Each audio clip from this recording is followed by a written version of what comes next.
కనీస వేతన చట్టం అమలు డిమాండ్తో విజయవాడలో కార్మికులు రోడ్డెక్కారు. యాజమాన్యాలు ఇష్టారాజ్యంగా జీతాలు చెల్లిస్తున్నాయంటూ కార్మికులు ఆవేదన వ్యక్తం చేశారు. వేతన చట్టం యథేచ్ఛగా ఉల్లంఘనకు గురవుతోందంటూ వారు ఆరోపించారు.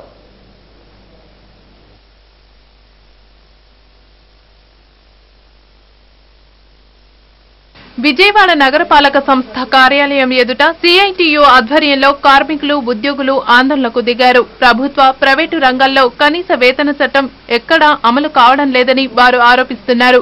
ప్రస్తుత పరిస్థితుల్లో కనీసం 15,000 జీతం లేనిదే జీవనం సాగించడం కష్టమన్నారు ఉద్యోగ కార్మిక సంఘాల నేతలు. కేవలం 5-6 వేలతోనే యాజమాన్యాలు చేతులు దులుపుకుంటున్నాయని కార్మిక సంఘాల నేతలు విమర్శిస్తున్నారు.